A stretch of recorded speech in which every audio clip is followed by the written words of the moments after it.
Welcome back. Today we're going to learn how to use a spectrum analyzer. Whereas an oscilloscope lets you view signals over time, a spectrum analyzer is a powerful tool that lets you observe and inspect the frequency properties of a signal. Much like an oscilloscope, you need to connect the signal to either the channel 1 or channel 2 output of your spectrum analyzer. For today's experiment, I'm going to use the built-in function generator to create different waveforms and see what they look like on the spectrum analyzer. So, I'm going to take the output of the function generator and connect it to channel 1 like this. First, I'm going to open up the spectrum analyzer. I'm also going to open the arbitrary function generator so you can create different signals to use and see in the spectrum analyzer. I'm going to start with a 1 MHz sine wave. I'm going to set the amplitude to 5 volts. We can begin to see something in the spectrum analyzer. Note that the horizontal axis represents frequency, and the vertical axis represents decibels. First, you need to adjust the settings so the vertical axis is appropriate for the signal we're measuring. And we do this by adjusting the reference level. Notice how there appears to be one dominant peak, right about 1 MHz, which makes sense according to the signal that we're generating in the function generator.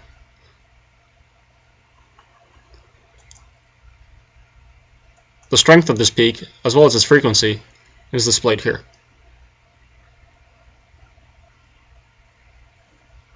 Note that there are some much smaller peaks in the frequency band. You'll commonly see this when using spectrum analyzers, due to various noise sources or just pickups from radio signals in your environment. Using the vertical markers, I can measure how strong our dominant peak is relative to the noise floor. Now, let's zoom in to this region where this peak lies.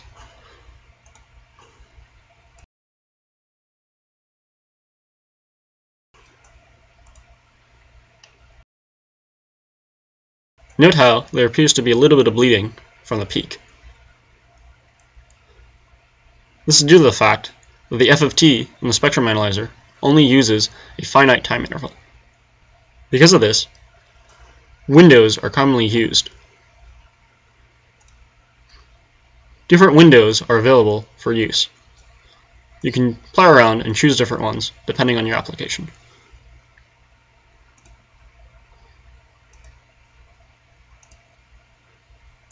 Note how the peak corresponding to the sine wave becomes much stronger when I apply windows. If I want to see a finer view of what's going on, I can adjust the bandwidth resolution. Note that as I increase the resolution, the computation time it takes to compute the FFT is higher, which is why the spectrum analyzer appears to slow down.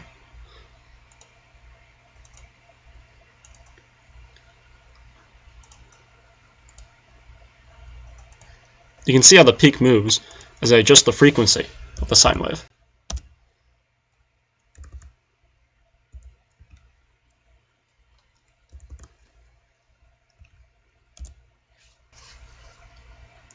I can also adjust the amplitude and see the height of the peak change.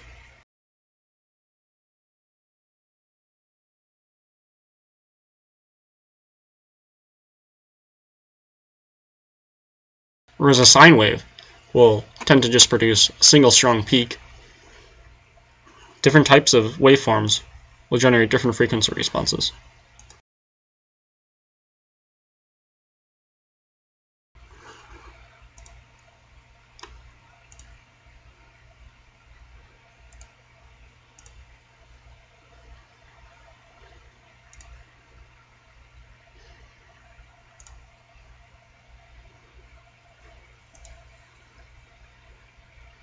You should play around with different waveforms to see the different kind of frequency responses they'll have. For example, I'm going to create an AM waveform.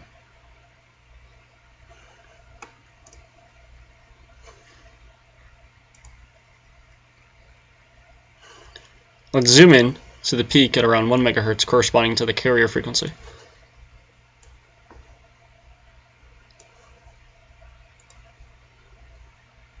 Note how there appears to be one pretty strong peak of the carrier frequency,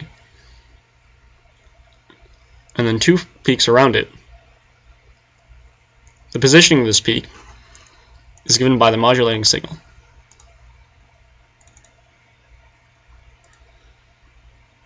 Different types of modulation will result in different patterns. Next time, use the spectrum analyzer with more complicated signals, like AM signals, than more real-world applications.